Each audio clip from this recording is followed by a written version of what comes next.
So today we're going to be talking about pay-per-click advertising. And really our goal here is if you're looking to do any sort of PPC marketing, pay-per-click ads, however you want to define it, if you're looking to run ads on Google, essentially, we'll call it what it is. If you're looking to do that, especially in the tourism space, we've had a lot of history, in our agency. We've done a lot of pay-per-click advertising for people in the tourism space and have had a lot of success. And we'll look at some of that here as we get into the presentation. But just some housekeeping things. Obviously this is a meetup for business leaders serving the tourism industry, focusing on sharing ideas and having discussions. And right now we are in a monthly rhythm where we're having these once a month to talk about a specific topic that we hope you'll find useful. And speaking of which, if during this presentation you have any questions, we'd love for you to ask that question to us, and we'll address some of those questions at the end of the presentation. If you would, there is a Q&A functionality in this webinar on Zoom, and if you click the button, if you're on desktop, it should be there should be a black bar that would have this little icon here that you see. Or if you're on mobile, you might have to swipe left or right in order to get that button to show up. But drop your questions in the Q&A feature in the Q&A section, and we'll try to get to them at the end. So Skip, let's just get into it. We wanted to start off this conversation. This is Skip Lefevre. He's on our team at Accelerate Tourism and Improve and Grow. And Skip is our PPC director. He's talked at a couple of our different meetups on paid ads, whether they're on Google or they're on social media. He's been with us before talking about some of the things that he does for that. And most of our other conversations have been more high level. I'm not going to say that we're going to get down into the real fine details of the campaign, of running a successful search campaign. But what we are going to do is hopefully set you up to be able to, first of all, if you've never run a campaign, to get going with Google Ads to run some campaigns. Or if you've tried them before, hopefully this will be another perspective. And maybe you can identify some things that you can improve on, maybe some places where you might have gone wrong. So this is really, we're trying to make this a very practical presentation. And Skip, in order to do that, let's just kind of set this all up with the business case for Google search ads. So I'm going to advance the slide here and give it over to you. Great, thanks, Sam. Yeah. By the way, speaking of travel, I'm traveling in New England today. So coming to you from cloudy but colorful Massachusetts. So good morning, everybody. The first part of the business case for Google search ads is the massive reach of this search engine. For example, Google generated 62% of all core search queries in the United States in July 2020. So about 2/3 of all search engine volume in the US is going to Google these days.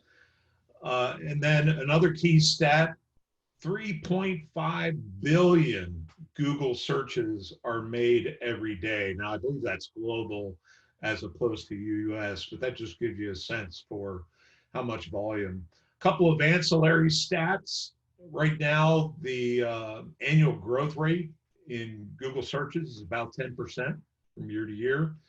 And Google also tells us routinely that about 15% of the searches that come through every day, they have never seen before. So the search queries that people use are constantly morphing and changing. Okay, Sam, go ahead. So let's talk about targeting. Google search ads give you some great targeting options. One way we like to sum it up is targeting the right audience at the right time at the right cost. Search gives you a lot of control to be able to do that. Here's some examples of the kind of targeting that you can do. You can target by demographics, things like location, age, gender, and income. You search ads by their very nature, you are triggering ads based on search queries. So you choose search queries that you want to use to bid and trigger your ads. And those search queries, by the way, and we're going to do an actual session today where we're going to demonstrate for you how we typically approach identifying search queries that prospects are using in the travel and tourism industry. But if you look at the little graphic on the right of the slide there, we're showing the sales funnel. We've talked about that previously in another webinar. Basically, when people are searching, they're doing a number of different things. In the early days, they might just be doing some basic research and becoming aware of possibilities. In the consideration stage, they're further down the sales funnel. They're getting a little more serious. They're putting a little more specifics in their search queries. They're kind of narrowing down. And then in the decision stage, they're actually ready to make a decision. They've done a lot of research. They're looking at their top options and they're going to make a decision. And that's when they become either a qualified sales lead or an actual booking in your case. So that's one of the great things about search ads is you get to analyze potential search queries, choose the ones you want to serve ads for, and what position in the funnel they're in. Other types of targeting options you have, you can schedule ads anytime you want. You can run 24/7, 365, or you can run specific days of the week or specific hours of the day. You can target by device. If your prospects tend to search on smartphones, for example, versus desktop computers, you can specify only one or the other. If your business tends to be one that gets a lot of sales through phone calls, you can actually target just calls if you prefer. You can also exclude unwanted traffic. So just like you can target who you do want, you can also exclude those searches that you don't want to serve an ad to. Google's ad platform makes available to you a number of options for bidding strategies, everything from fully manual, where you retain 100% control, to machine learning smart bidding strategies, where the work is done for you based on some parameters that you set. Bottom line, there's lots of targeting options and there's lots of ways of optimizing that targeting. Finally, return on investment. There is very high ROI potential in Google search ads. Couple of stats here, 96% of advertising pros who are working on behalf of the travel and tourism industry are using Google search ads. That's a pretty huge testimony for that many pros marketing for travel and tourism to be able to be using this single ad platform. A second major point, the startup costs for ad spend are relatively low. They're not as cheap, for example, as Facebook to get started, but it's a different type of advertising, but it's still reasonable. Our recommended minimum ad spend for travel and tourism companies is typically to start at about $500 a month.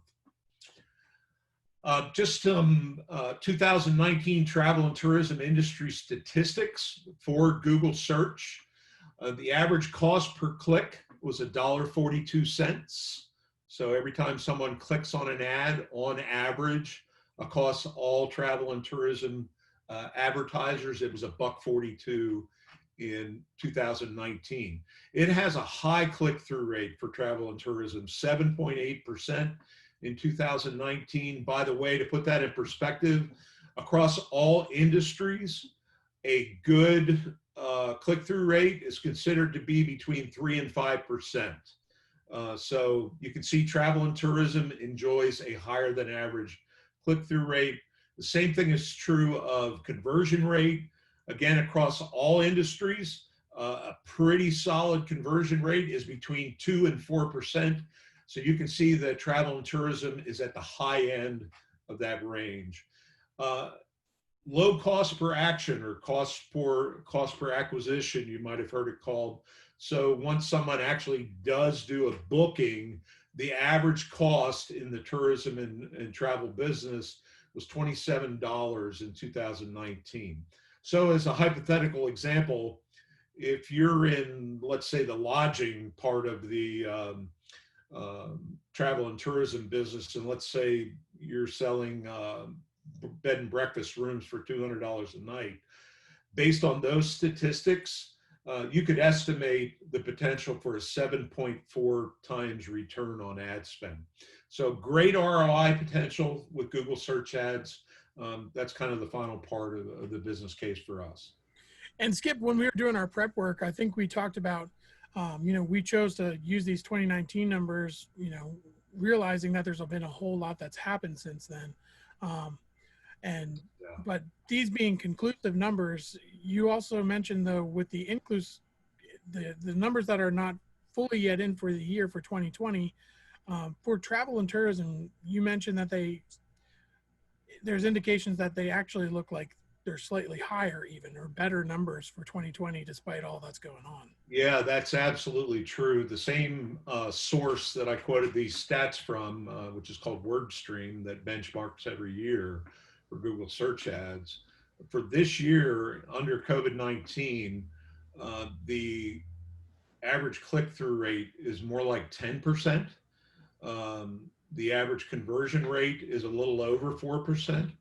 And so even though the travel and tourism business has been hammered this year, there's no denying that. Travel and tourism businesses that are open and that are advertising with Google search are actually enjoying higher than 2019 statistics. And I can further attest to say that our travel and tourism clients, we're seeing click-through rates in the 15 to 20% range for a number of them. And we're seeing some amazing return on ad spend numbers this year. Fascinating. Especially if you've got a niche that has been able to still serve clients, whether it's locals or more regionally isolated traffic. Some of our travel and tourism customers are seeing really good results in Google search. Wow, cool. So I think you have kind of talking through all of that, I think we can kind of break it down to something that's, a little bit, an example that's kind of easier to understand. So do you want to walk us through some of these numbers? Yeah, absolutely. So one of the questions that we're trying to answer with this presentation is, well, do search ads work for everybody in travel and tourism? And what do I need to spend? Well, we already gave the example of most advertising pros advertising for travel and tourism are in fact using Google search. That's one huge testimony. Secondly, we recommend a starting budget of about $500, but there is a way to actually calculate a budget. So here's a hypothetical example. Let's say that your goal for your travel or tourism business is to add an additional 20 sales or 20 bookings in a month. Well, just walking that through using those average benchmark statistics on the prior slide, if we take those 20 sales and we divide that by the average conversion rate of 3.95%, that means that you need to get 506 ad clicks. So you need to show your ad enough times at that 4% click-through rate to get clicked on and visiting your website 506 times. If you take those 506 ad clicks and divide those by the click-through rate of 7.8%, you need to show your ad 6,462 times to get that many clicks, again, at that average click-through rate. And then finally, to calculate the actual potential ad spend budget, if you take those 506 clicks times $1.42 per click, you're talking about an ad spend budget of about $719 to get those hypothetical 20 additional bookings per month. So it is very possible to do budget calculations and budget forecasting using those benchmark statistics. Cool. Yeah, seeing that, I know I don't spend a whole lot of time in the PPC world, in our agency, because that's your domain. But it's always helpful for me to see just a clear, I know it's not a formula, but just this clear progression of, and being able to quickly put something into perspective. So this was even a good reminder for me. So now, once we've determined that these ads are worth doing. And I think in general, based on the benchmarks, somebody in the tourism and travel space, they could, optimistically make that assumption. Obviously, it's going to be different for everybody's business. And that's where, that little example that we looked at is helpful to be able to do. But once we move past that, now we want to get into this practical, let's take a couple steps and talk about actually starting a campaign. And, to make sure that we are taking those steps appropriately. This is kind of this 1, 2, 3 step process is kind of the launch point of moving into this. So we're actually going to get into the practical things next, but right here is where we can make some key decisions that set that next part up. So you want to talk us through these couple quick steps here? Yep, absolutely. So there are some steps to take before you build an actual campaign. Doing this analysis and making some decisions ahead of time will inform how to build your campaign. So number one is determining the right target audience. And how do you do that? Well, we have 3 steps that we typically go through and recommend to our clients. First of all, always first, identify your business goals and be as specific as possible. For example, is your goal to increase brand awareness? Do you feel like your brand is not well known and you want to be known? That's one strategy. Another strategy might be to increase bookings, and we find that's where most of our clients are, but both are valid strategies. So identifying your overarching goal with the potential to run Google search ads is number one. Part of that is also to identify, well, what products or services is it that you want to sell? You may have a suite of services or products. Do you want to advertise and try to increase bookings in all of them? Or do you want to focus on one particular product or service? So that's a valid question to ask and make a decision about. Another is, what's your budget? How much can you afford to spend, or how much do you want to spend? And we would say invest in running Google search ads. And finally, just a real strong admonition: when you're identifying these goals, be as specific as possible. You can always broaden your business goals later, particularly if you start out more narrowly focused and have some success. You can always broaden, but we find it best to start as specific as possible, get going, make some headway, have some experience, and then widen out or broaden out afterward. A second part of determining the right target audience is to define who your audience is. Who are your prospective customers? Are they men or women? What age group are they in? What income brackets are they in? Are they housewives? Are they whatever? I think you get my point. You identify who your prospects are. You identify where they hang out. Now, we're talking about Google search ads today, and we're actually going to show you how you can determine whether your prospective audience is actually hanging out on Google search engine. But really, Sam's our messaging expert. He would talk about personas, kind of identifying who the people are and kind of defining them a little bit. And you might have more than one target audience. You might have For example, one tourism client that we have caters largely to younger families with children.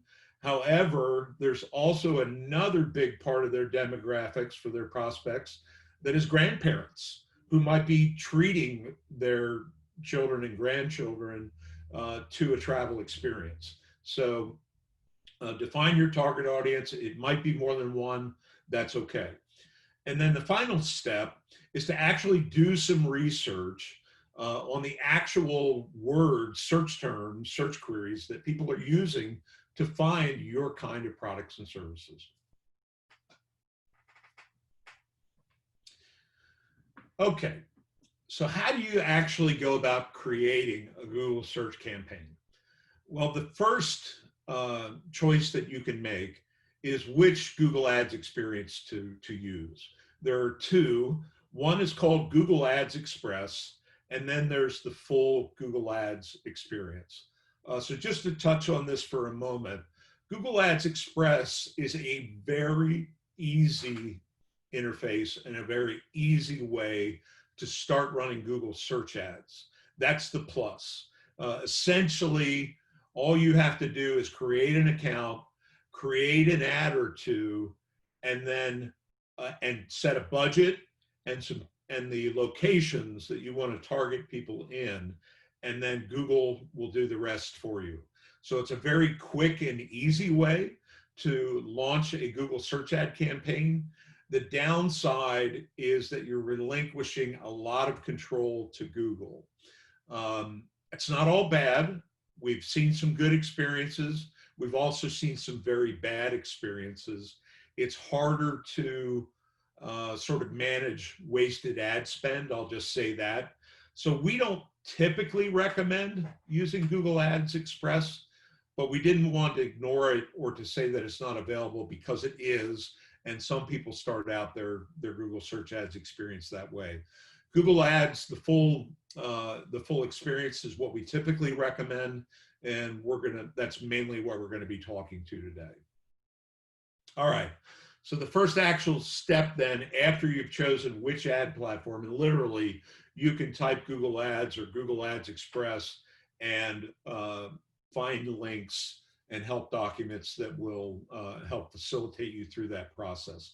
Once you've decided on the experience that you're going to use, the next step is to create an actual Google Ads account within that experience. And by the way, you're going to have a Google account.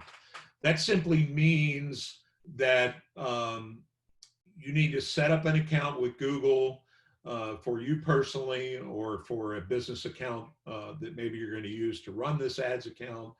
And you have to do it with an email address. And by the way, it does not have to be a Gmail address. So it doesn't have to be a Google email address. It can be your company email address or your Yahoo account. It can be an email account or a Gmail account, but you basically create a Google account and associate your email address with it. Once you've done that, you can then create a Google Ads account. Okay, so step two is to actually do search query or keyword research. By search query, that's industry jargon. All we're talking about is the words that people use in a search engine to look for your product or service. So we're going to call that a search query. And then when we're doing that research, the Google terminology or the search ad terminology typically used to identify which queries you're going to trigger ads for is called keyword research. So keyword research is the next step. There are tools that you can use to identify potential keywords that people use. You can refine those. You can choose which ones you want to use, and then use that as the foundation to start your campaign. We're going to walk you through a demo here today. We're going to use Google's actual keyword planner. It's the easiest way to do keyword research and immediately create a Google search ads campaign, and to organize it into relevant groups of keywords and ads. Okay, so all right. So I'm going to I'm going to do a demonstration for you today on doing keyword research and choosing which keywords to use. It's going to be a relatively simple and quick example, but fairly powerful, I think. And keyword research and using that kind of terminology with our clients and with our prospective clients almost seems like this big mystery. So my goal here is to demystify what keyword research is. Okay, we like to talk about first starting by figuring out some seed keywords. I'll explain that a little bit further, but we recommend to our clients, and we typically help walk them through an experience like this, or we'll ask them a series of questions that'll help us to do this. First of all, we start with, hey, what's the product or service you want to sell? You want to advertise for on Google search. So I'm going to use the example today of a bed and breakfast business and do this demonstration based on a bed and breakfast. So I'm showing you here some potential. So I'm going to pretend that I have a bed and breakfast business. I want to advertise that business and get more bookings for my bed and breakfast. I know that I call my business a bed and breakfast. And I know that the way people talk about it is to use that terms. Sometimes they'll spell it out. Sometimes they'll use the ampersand. Sometimes they'll shorten it to B&B, sometimes with and without spaces. So I know there's lots of ways that I would search for a bed and breakfast, and I know there's lots of ways that my prospective customers. So the first column there that I'm showing you is how to express or search for my particular product, if you will. The second column we call intent qualifier. You remember earlier we showed you the funnel and we talked about people just starting to research, what the heck is a bed and breakfast, or where are they, that kind of thing. But they really don't show much intent. They're using very generic, very broad search terms. Intent qualifiers to us demonstrate that the searcher is looking for something much more specific, and they're potentially down in the consideration and even the decision-making phase of their research. And so intent qualifiers we look for are things like a time qualifier, like I'm looking for a bed and breakfast this weekend or next week, that kind of thing. Another intent qualifier is price or cost, or I'm looking for a bed and breakfast that's less than $150 a night, as an example. Maybe I use the actual brand name. I'm going to call my bed and breakfast XYZ because I'm not real creative. So maybe the intent qualifier would have XYZ in it. And maybe it's something like package deal. They're looking for a bed and breakfast that's running some promotions or some kind of a package deal. And then finally, I want to talk in this example about we call them geo qualifiers or location qualifiers. This is where a searcher has indicated, hey, I'm looking for a bed and breakfast this weekend that's in Lancaster or in Lancaster County. So I'm going to use my hypothetical bed and breakfast is going to be located in Lancaster County today, and it's going to be in an area of the county that people generically call Amish country, right? So a geo qualifier, a location qualifier could be Lancaster, Lancaster County, it could be Amish country, it could be near me, it could be PA, it could be Pennsylvania.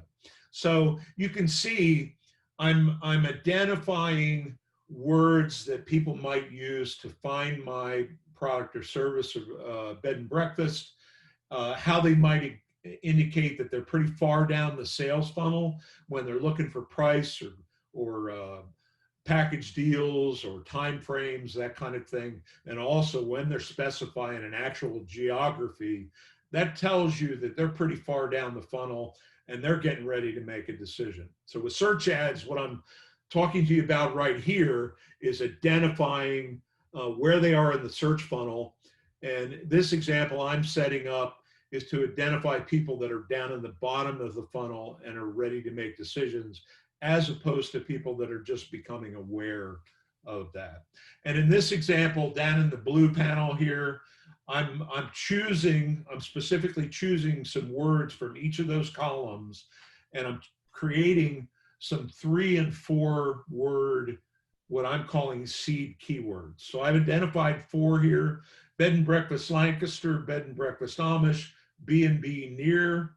By the way, by not saying near me or nearby or something like that, I'm making it a little bit less specific and just a little bit more generic, but it's still got a geo qualifier on it. And then B&B package deal. Okay, Sam, let's move on to the actual demo. Great. All right, I'm going to share my screen at this point, and I'm going to go into our research account. Are you seeing my screen okay, Sam? Yep, I'm seeing it. Okay, so in this example, we've already created a Google account. We've created a Google Ads account. This happens to be one we use for doing research like this today. So I'm actually in the Google Ads interface. This is the full experience, not the Google Ads Express. You typically, when you log in, you come to a screen that looks like this, that is an overview screen. I'm going to go to the Keyword Planner tool, since that's what we're demoing here today. I'm going to choose this wrench up here. I get a whole bunch of options. I'm going to go over here under planning, because that's really what I'm doing today. I'm going to choose Keyword Planner.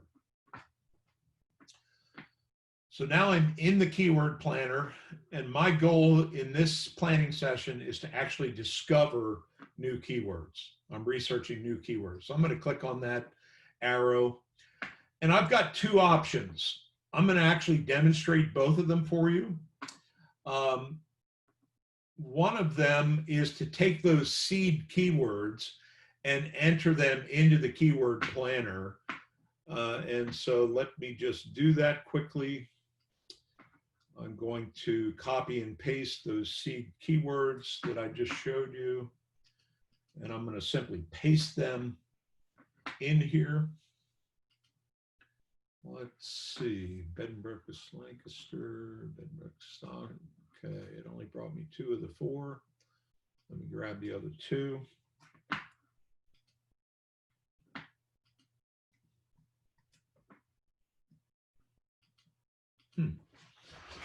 I'm going to type them then. It's not allowing me to paste them for some reason. Oh, I see why, because I've got the same keyword copied twice. So I'm going to choose here B&B near.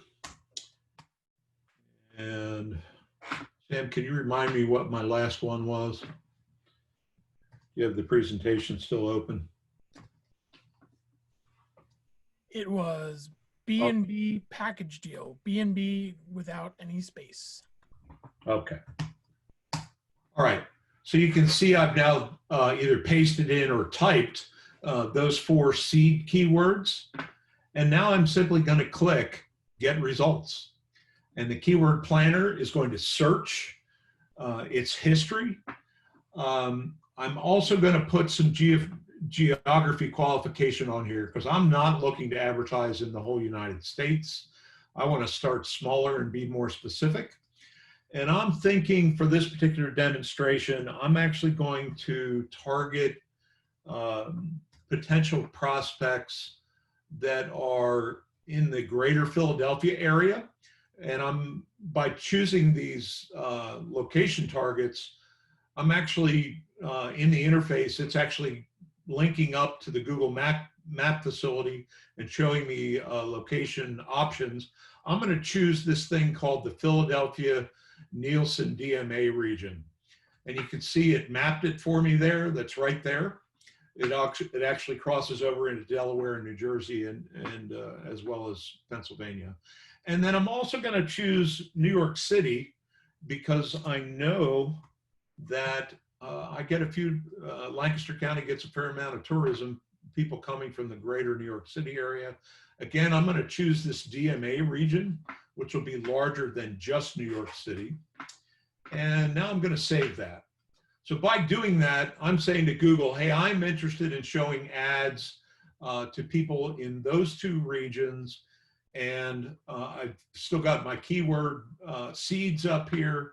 And now down here, you can actually see the keywords or the search queries that Google Keyword Planner is reporting to me are being used by searchers that are looking for these products, these search queries. I'm going to search, or I'm just going to order these by average monthly searches. I'm going to put the biggest quantities at the top.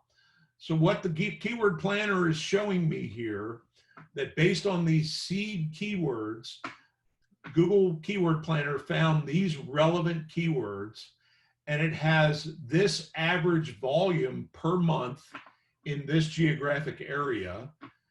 And it also gives me a couple of other data points. It shows me how much competition there is for these search queries or these keywords.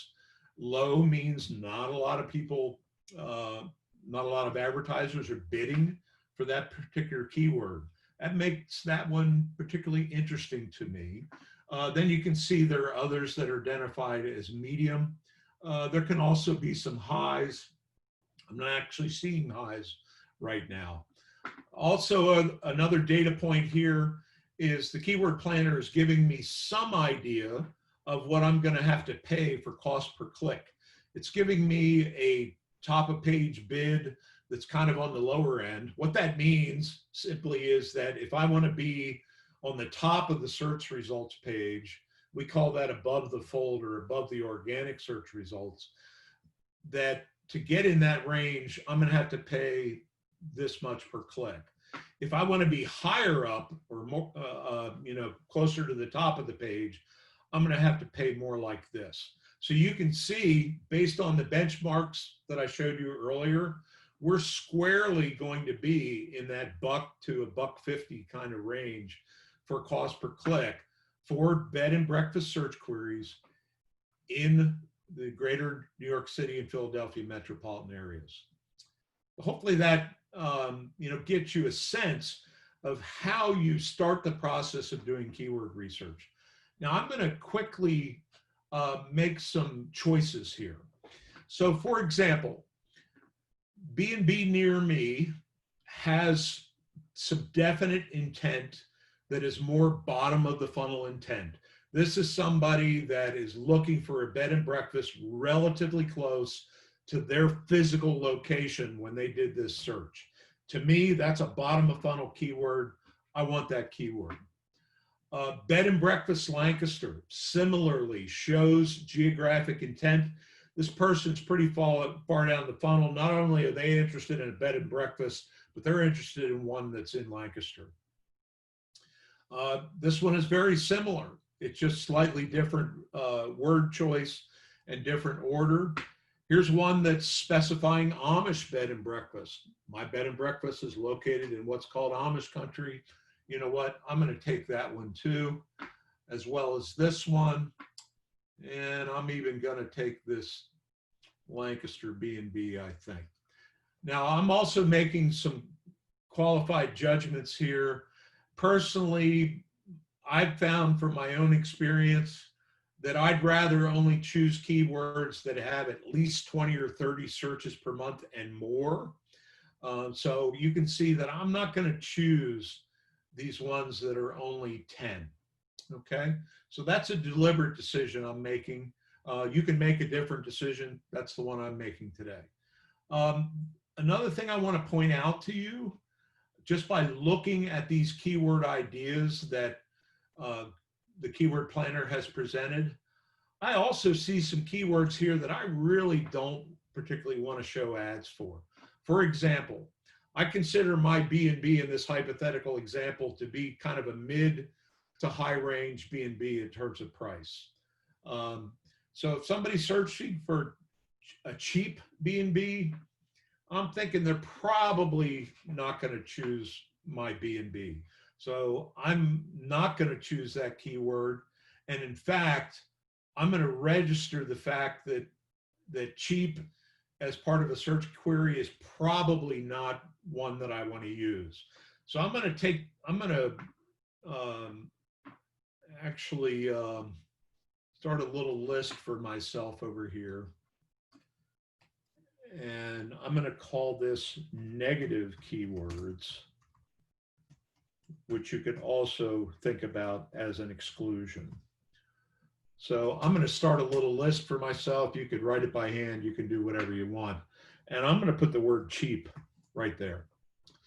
Okay, let me search this a little bit more for a couple more examples.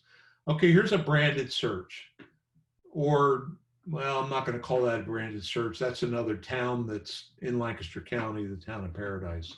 So that's okay. I'm okay if people are, I'm close to Paradise. I'm good with that search query. But this one, this is an actual brand name. Somebody knows about a B&B called Beacon Farm Amish Bed and Breakfast. I don't want to serve my ads for that query because they're already calling out that by brand name. I'm thinking chances are they're not going to book with me. So I'm going to write in my negative or exclusion keyword list here, Beacon Hollow. Let's take another quick gander here. Here's another one that looks like a branded search to me. It's called Lowfield B&B. I'm going to add that to my exclusion list. Okay. All right. I'm going to put that aside for a minute. And so now I've made my selection. I'm choosing. And by the way, you can choose lots of keywords. You can choose a relatively small number of keywords. Again, it kind of comes down to budget, how many bookings you're looking for, how many sales, that kind of thing. Okay, now I'm going to start the actual grouping process. Okay, so I am going to take the ones that include the word Lancaster.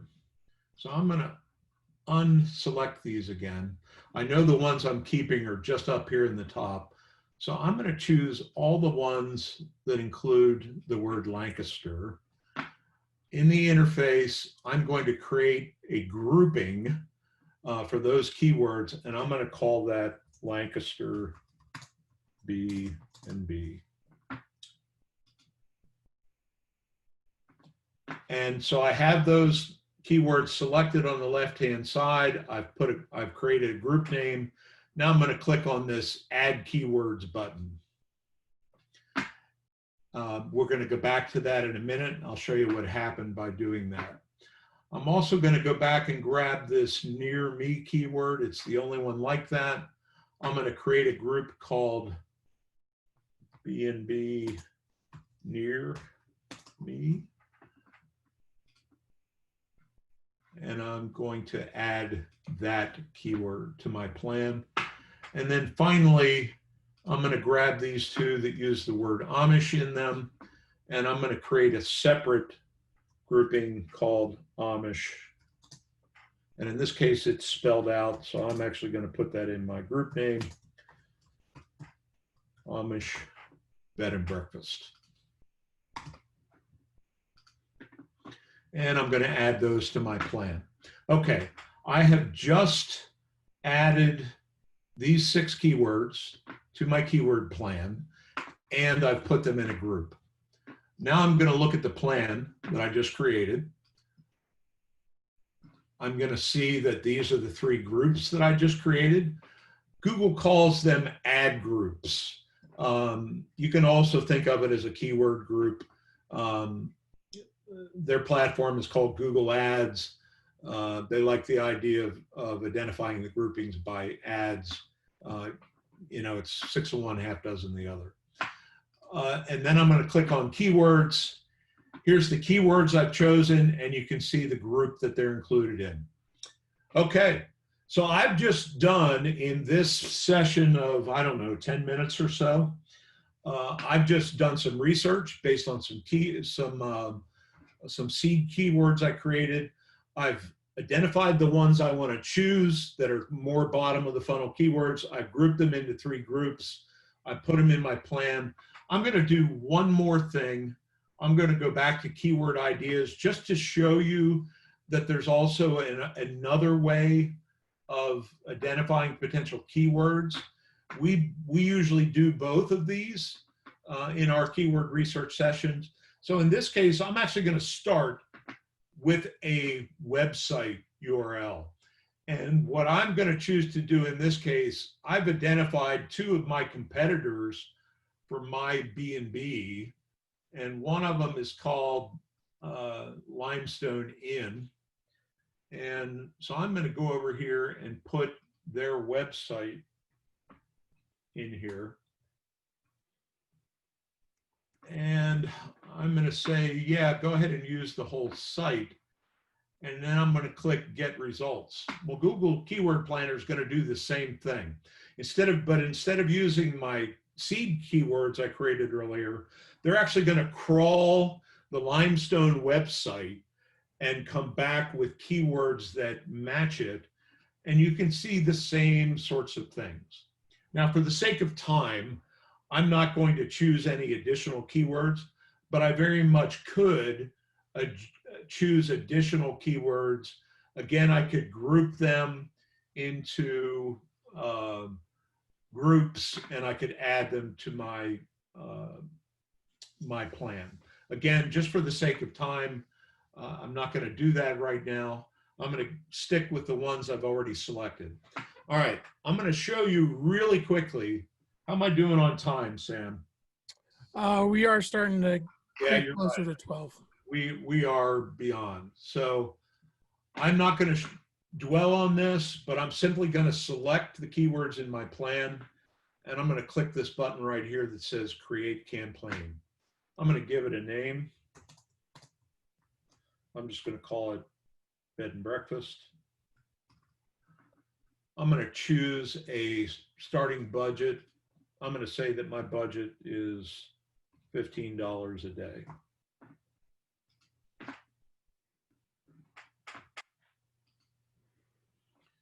I apparently already did a test earlier. I'm going to change my name. And that's it.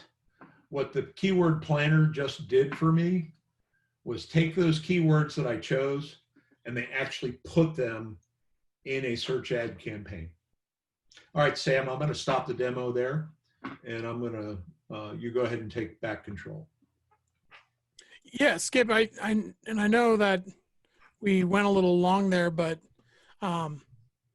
you know, that, I think for me, like I said, I said this before, I don't spend a whole lot of time doing these PPC campaigns, but other than doing a few of the things that we're going to talk about next, and we'll give some sort of categories of things, prioritization of what you should do, must do, things like that, just for reference. But other than actually writing the copy for the ad campaign, in 20 minutes or so, you did the research and had something that we would say is, you know, we would, when we're actually doing the work at our agency, we're probably, we're spending a lot more time doing that. And we're going into the real details and the best practices that we've learned over the years.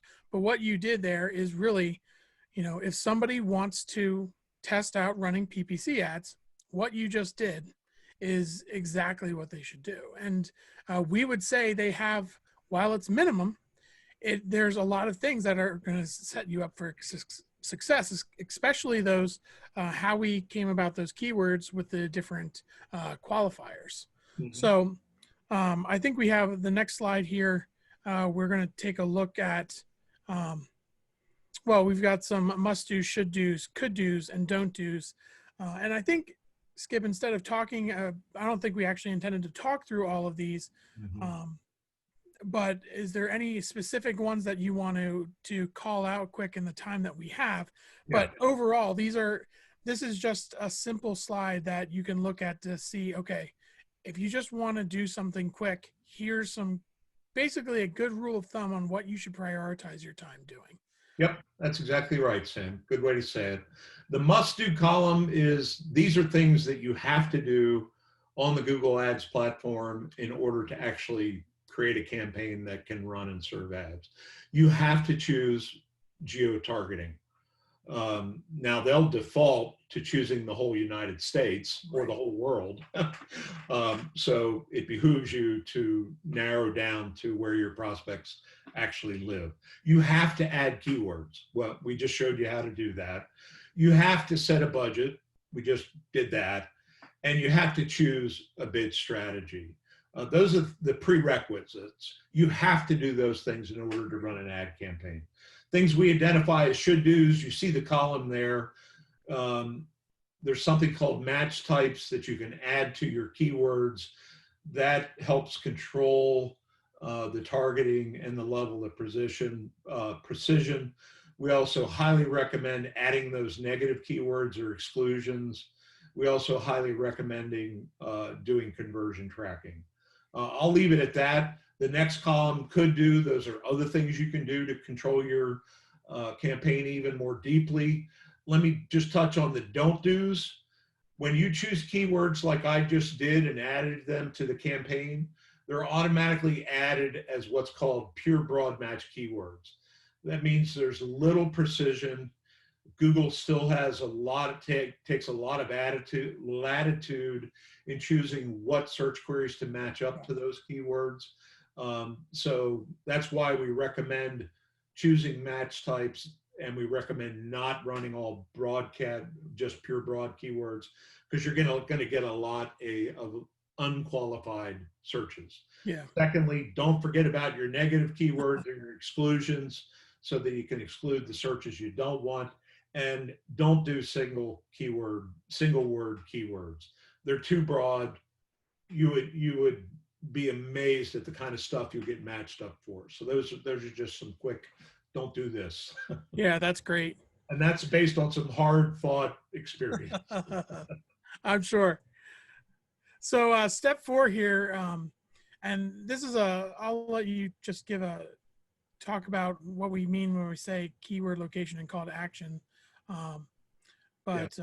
We'll show in the next slide, we also have some additional resources, but Skip, just want to talk about that quick? Yeah, so this is an actual screenshot or a preview, if you will, of a Google search ad that will appear in Google search results on a mobile smartphone device or a tablet. And it's just formatted like a mobile ad as opposed to a desktop ad. We recommend always including the keyword or a representative keyword for the group that this ad pertains to. In this case, we tend to put it right in the top left headline. So you can see here, we've got bed and breakfast Lancaster, PA in this example. That is a representative keyword for this keyword group that this ad is for. Secondly, we recommend, particularly for travel and tourism, use a geo qualifier. In this case, we've killed 2 birds with 1 stone. It's in the actual keyword. Therefore, we've got a location qualifier in the ad. In fact, we've got 2 of them, Lancaster and PA. Thirdly, we've got a call to action here, and it's book online. It shows up as part of the URL in the green type on this preview, but we're calling the searcher to come to our website and book. So it's important to highlight a keyword in your ad copy. It's important to highlight a location. It's important to call them to actually do something. And then you see the rest of the ad. We've got some other key messages that we feel like are germane to our hypothetical B&B here. Great service and amenities. We serve a full breakfast. Hey, in this COVID time, we've got an actual external entrance. You're not going through a general entrance that everybody goes through. Just to point out a couple of things. Well, I won't. We've got it in another slide. Go ahead, Sam. Sure. So just to call out what I mentioned before, we have done a couple previous episodes of the meetup on messaging and creative for ads. Now, creative isn't going to be as relevant for pure search ads, because it's really all about the text that you put in. But just referencing these two meetups, one of them back in May and the other one in August, where they were a mix. And the one in May was a mix of social ads and search ads, and the one in August really focused on social media ads. But there was still some really good content around what you should be saying in your ads, and some of that would carry over. A lot of it would carry over to search ads as well. Yes, absolutely. So, okay, ad extensions. Yeah, let's jump into that for a minute. In this preview, we're showing you down at the bottom of the ad some ad extensions. Ad extensions is simply a way to make your ad even bigger. And this is something many folks, when they first start running Google search ads, miss. We've got several different examples of an ad extension here. So the top part in white there is the basic ad. Everything in gray below that Sam highlighted in the orange box there, those are all ad extensions. The ones in blue are called site link ad extensions. And if you click on those, you actually go to a page on the website that is specific to those things. So I'm saying about my bed and breakfast, hey, we've got dining, and we've got both an indoor and outdoor dining experience. So if you click on one of those links, you're going to go to a different page on my website that talk about those things. There's also this local theater group that a lot of our clientele like to go visit. So we're putting a link to that. And then I'm putting an actual link to my, in this case, my hypothetical B&B. And then at the bottom is my phone number. And if this is a smartphone, which this ad is intended for, if I click on that phone number with my finger on my phone, it actually calls me. It calls my business, and you make a booking. So that's what ad extensions are. They're a way of making your ad bigger and allowing your prospective customers to do other things. Okay, launching. Once you've done all those things, it is literally as easy as flipping a switch. You've set a budget, you've chosen keywords, you've written some ad copy. You literally click on a switch and click on enable. That tells Google this campaign is ready to run. Google starts serving ads for those search queries. And that's, I think the one thing that people get in trouble with is that they tend to overthink the rest of the stuff. And I think one thing just to stress, just from talking with you and hearing what you're saying on this meetup, but also through our other conversations, just don't start too broadly. You said it earlier, pick a specific product. Don't try to market for everything that your operation offers. If you offer just one thing and you specialize that, and that's, your bread and butter, it's pretty easy for you. And then you can really, you can start off smaller with trying to target a specific group of people or a specific geographical region, or even testing out a specific message to your audience. But for those operations that offer, multiple things that somebody could book, just start by trying it with one of your product lines or one of your operations. Just don't rush into it too much, because I feel like when people rush into it, in my experience, those are the people that say they get burnt, and then they say, well, you know what, it's just Google taking my money. And if I have to be honest with the person, I would say it's, well, you probably just went at it a little too cavalier. And I think if you rethink it and take it slow and be very intentional, you'll find that this can work out for you. And as we said in the very beginning of this, the numbers show that this works for the tourism industry in general. And it more than likely can work for your business. You just have to in a sense, be patient and be working out each one of those pieces at a time. And, you know, once you do that, it really is fairly simple to do and to test. So we're going to skip right to, well, we're going to go right into Q&A here. I think we've got a couple questions from when people registered. We'll ask a few. I think it's maybe only like 2 or 3 questions, so we'll be able to go through it pretty quickly. But Scott, what do you got? What do you got for us? Sure. So Skip, I know you had talked a little bit about leaving out competitor business names when you're doing your keyword research. Why would we do that? Why wouldn't we go after competitors when we want to target? Yeah, a couple of reasons. Probably the first one is that your website, so I'll use that example of Limestone Manor, I think it was called, as I'm calling them my competitor. Well, my website has nothing to do with Limestone Manor. So automatically Google is going to see my bidding on Limestone keywords as being less qualified than Limestone would be themselves. So in a sense, I can't take the time to go into it in great detail. The point is, me trying to serve ads or bid on ads for Limestone, I am never going to perform as well as the actual Limestone brand. So that's why we tend not to recommend that. It doesn't mean you can't or you shouldn't.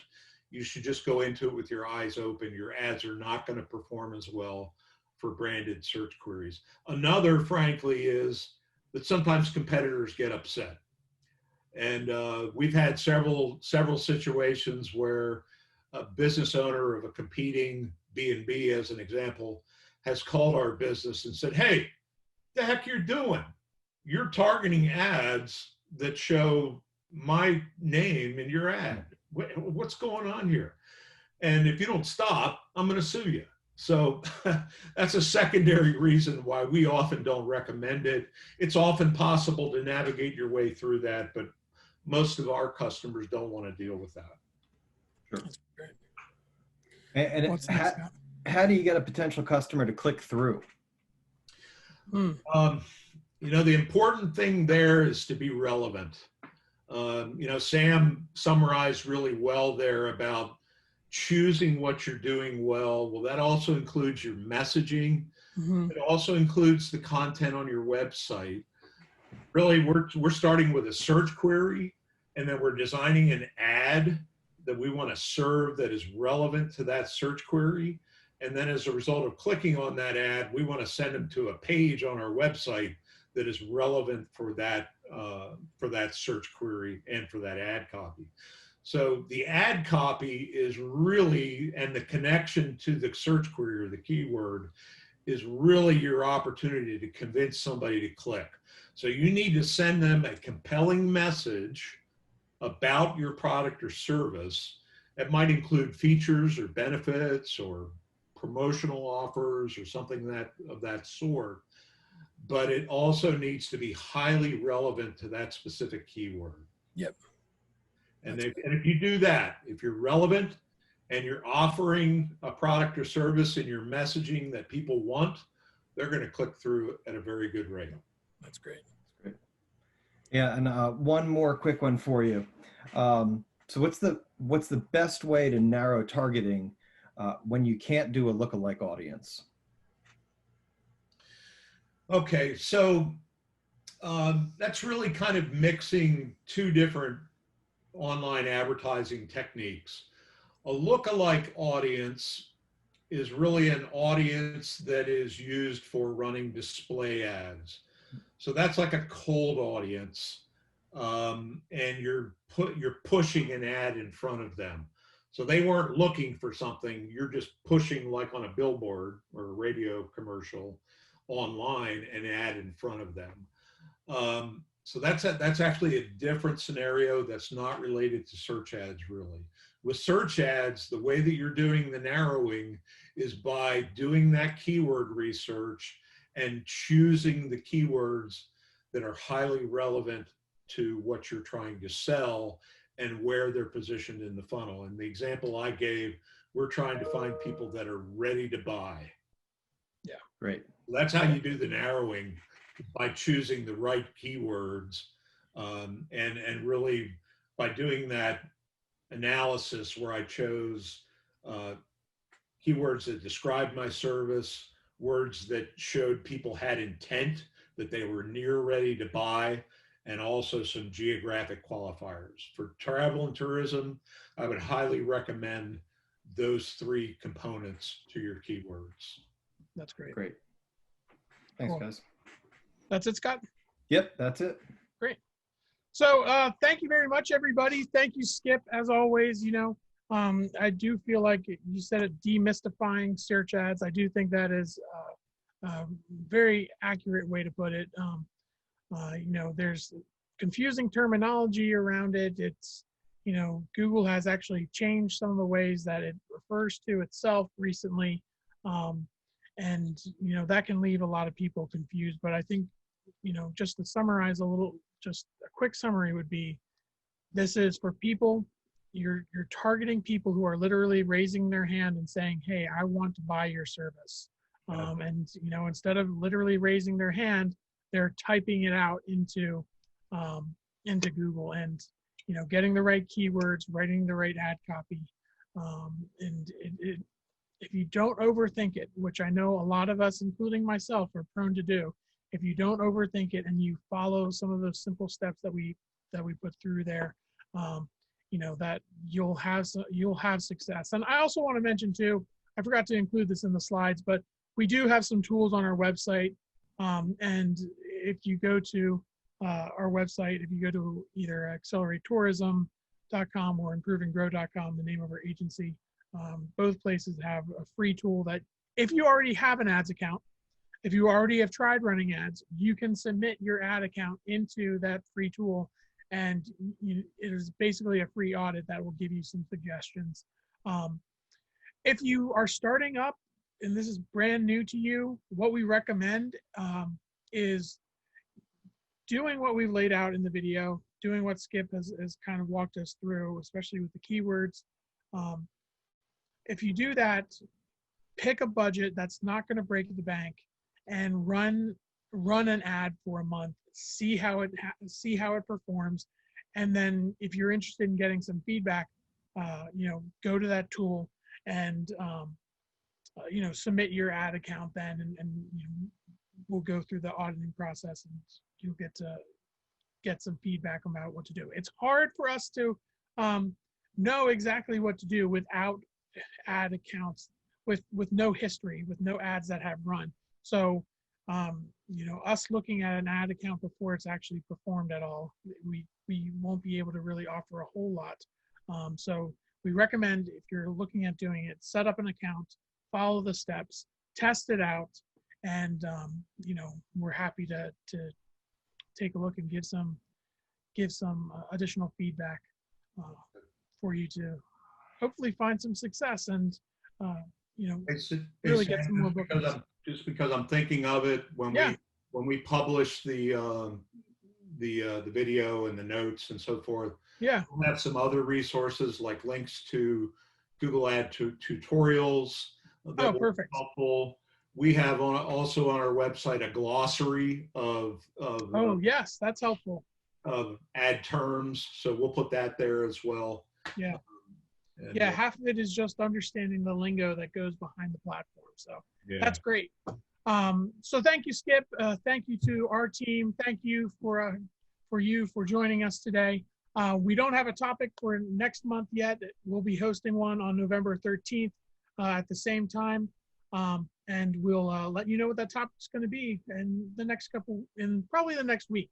So look for that email, and thank you all very much. And we hope you have a productive rest of October and productive November. So thanks, everybody. Bye.